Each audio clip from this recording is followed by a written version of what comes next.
Virtuous or vicious? The residents of Earth seem to fall into these two categories. Pope St. John Paul II was no exception. For those of you who don't know, Pope John Paul II, also known as Karol Wojtyła, fit the bill of being a virtuous man according to the teachings of the acclaimed philosopher Socrates. According to Socrates, to be a virtuous person, you must be a person of wisdom, courage, moderation, and justice. Let's start with looking at how Pope John Paul II was a man filled with wisdom. He gained wisdom through his life experience and education.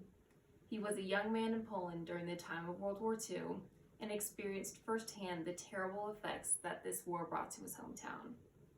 Furthermore, he went on to gain 2 doctorate degrees in moral theology and social ethics, both of which he used to educate people once he was elected Pope. Moreover, in terms of courage, Pope John Paul II was unparalleled.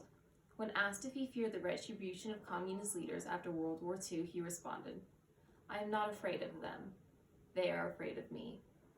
He stood as a beacon of hope to everyone around the world, Catholics and non-Catholics alike.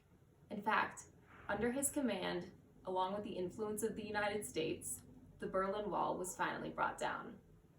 Finally, moderation and justice go hand in hand when looking at the virtuous life of John Paul II. He lived to glorify the Lord with his actions and teachings, keeping his sights on heaven, therefore not worrying about material goods and keeping peace in his soul.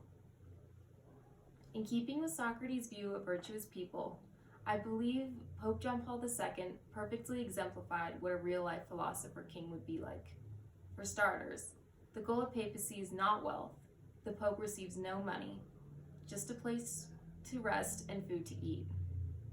The Pope's ultimate goal is and was to guide the people he had been elected to serve and live as a moral example to the whole world. He showed dignity in suffering, especially in his public battles with Parkinson's disease, and he affected many people, even those outside of the religion he was a leader of. Finally, Pope John Paul II had a just soul according to how his soul should be configured according to Socrates. According to Socrates, reason should be in charge of the soul, while spirit and desire are kept under control.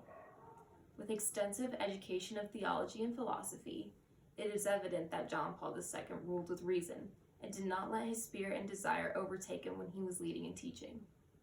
During his papacy, Pope John Paul II ruled on many social issues, including theology of the body and family life. He did this including facts from both the teachings of the Catholic faith and scientific research, and in no way let his emotions of these difficult matters cloud his judgment of right and wrong.